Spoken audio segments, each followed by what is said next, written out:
오늘 이 시간 열왕기하 10장의 내용을 묵상하며 하나님이 보시기에 라는 제목으로 함께 말씀을 살펴볼 수 있기를 원합니다. 열왕기하 9장은 악을 저지르는 아합 가문을 제거하기 위해 예후라는 사람을 세웁니다. 예후는 하나님 말씀에 순종했고 그 결과 북이스라엘의 왕 요람, 남유다의 왕 아하시야, 그리고 악의 절정체 이세벨을 죽이며 하나님의 예언을 성취하는 모습을 보여줍니다. 이제 우리의 본문입니다. 열왕기하 10장도 9장에 이어져서 계속되는 그런 이야기입니다. 예후는 아합의 아들들을 전멸시키기 위해 나섭니다. 우리가 어제 묵상했던 것처럼 예후가 북이스라엘 왕 요람을 처리했던 곳은 이스르엘이라는 동네였습니다. 그런데 북이스라엘의 수도는 이곳이 아닙니다. 사마리아라는 곳입니다. 예후는 반역의 성공을 위해 북이스라엘의 수도이자 요새인 사마리아를 점령해 나아가게 됩니다. 예후는 전략을 씁니다. 전략을 통해 아합의 아들들을 모두 제거한 예후는 이제 아하시아의 형제들도 진멸합니다. 뿐만 아니라 여호나답과 함께 사마리아의 아합 가문의 남은 자들까지도 진멸해버립니다. 이제 한 종류의 사람이 남았습니다. 바알 숭배자들입니다. 바알 숭배자의 진멸은 예후의 혁명의 절정입니다. 여기서 예후는 엘리야가 다 이루지 못했던 이 바알 숭배자들에 대한 완전한 진멸을 이룹니다. 정치적인 혁명에 이은 종교적 정화 작업입니다. 예후는 자신이 바알 종교를 지지하고 대대적인 제사를 드리려는 것처럼 계책을 꾸며서 바알 숭배자들을 불러 모은 후 진멸시켜버립니다. 뿐만 아니라 바알의 목상을 헐어버리고 신당을 변소로 만들었습니다. 이처럼 예후는 그동안 북이스라엘 왕들이 보여주지 못했던 개혁적인 모습으로 나라를 정비해 나가고 있는 것 같습니다. 본문 28절부터는 그런 예후의 모습을 바라보는 하나님의 평가를 기록하고 있습니다.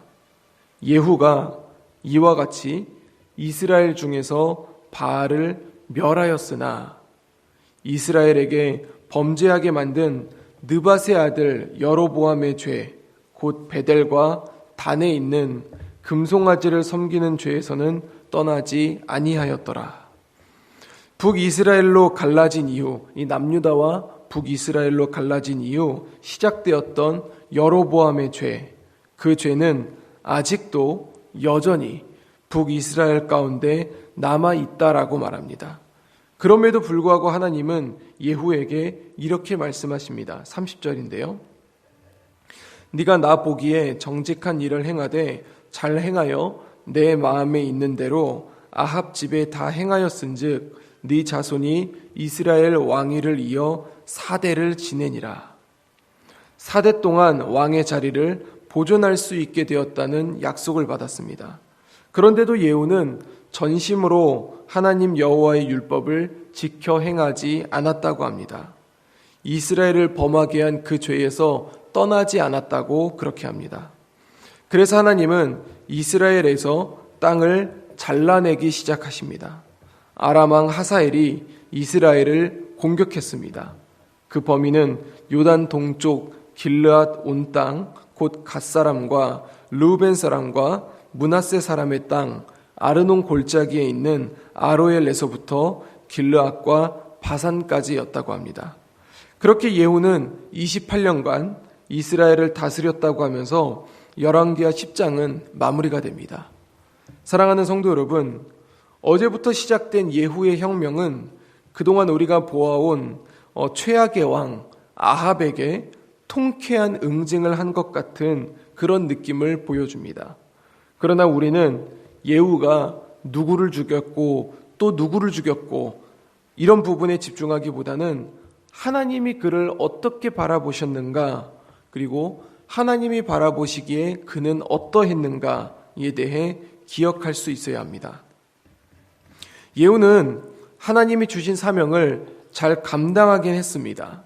그러나 지속적으로 북이스라엘을 무너뜨렸던 죄로부터는 떠나지 못했습니다. 하나님은 그것을 알고서도 수고한 예후에게 복을 주십니다. 그럼에도 불구하고 예후는 전심으로 하나님의 말씀을 대하지 않았습니다. 여로보암이 이스라엘에게 범하게 한 그 죄에서 떠나지 않았습니다. 우리는 이 부분을 잘 살펴볼 수 있어야 됩니다. 하나님이 우리에게 주신 사명이 있습니다. 우리에게 주신 사역의 자리가 있습니다.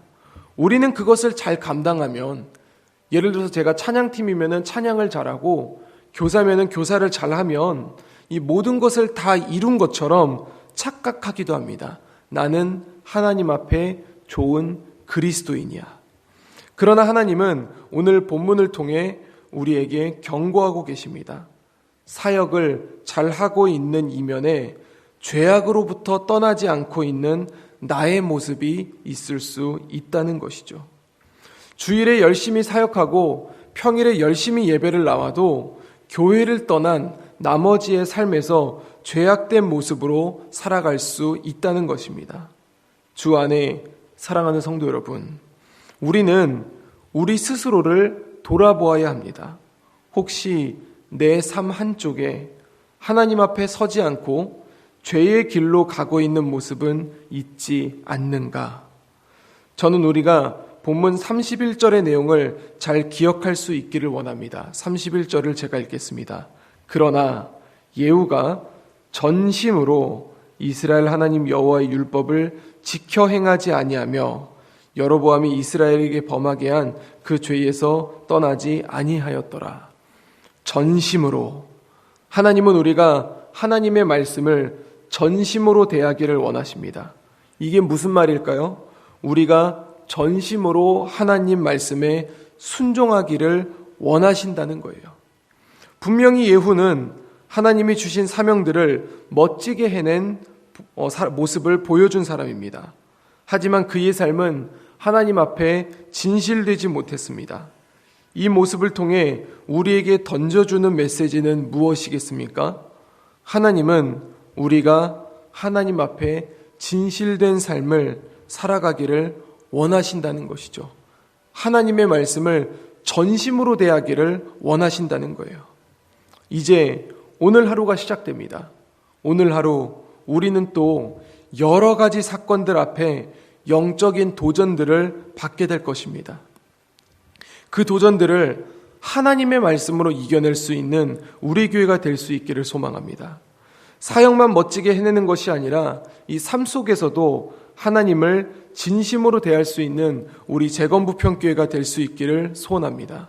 그래서 하나님이 우리를 바라보실 때 재건부평교회는 악에서 떠나지 아니하였더라, 이것이 아니라 우리 재건부평교회를 보며 하나님이 기뻐하였다라고 말씀하실 수 있는, 이 오늘 하루를 보낼 수 있는, 이번 한 주를 보낼 수 있는 우리 재건부평교회 모든 성도님들의 삶이 되실 수 있기를 우리 주 예수 그리스도 이름으로 간절히 축원드립니다. 기도하겠습니다. 사랑과 은혜가 충만하신 아버지 하나님, 우리는 어제와 오늘 하나님이 보내신 심판자 예후의 삶을 우리가 살펴보게 됩니다. 예후는 하나님이 주신 사명을 멋지게 해낸 인물이었습니다. 아합의 가문을 진멸하였고 북이스라엘의 바알 숭배자들을 확실하게 전멸시켰습니다. 그러나 아합의 모습을 통해 우리는 다시 한번 우리의 모습을 돌아보게 됩니다. 주님, 우리의 삶 속에서 하나님의 말씀을 전심으로 대하지 않는 모습은 있지 않는가 다시 한번 살펴볼 수 있게 하여 주시옵소서.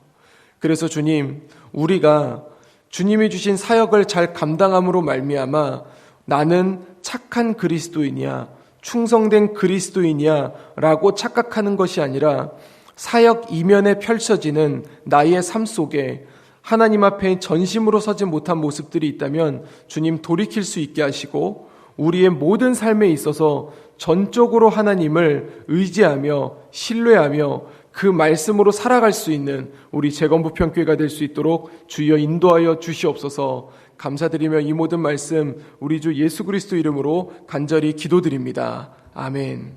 하늘에 계신 우리 아버지, 아버지의 이름을 거룩하게 하시며 아버지의 나라가 오게 하시며 아버지의 뜻이 하늘에서와 같이 땅에서도 이루어지게 하소서. 오늘 우리에게 일용할 양식을 주시고 우리가 우리에게 잘못한 사람을 용서하여 준 것 같이 우리 죄를 용서하여 주시고 우리를 시험에 빠지지 않게 하시고 악에서 구하소서. 나라와 권능과 영광이 영원히 아버지의 것입니다. 아멘.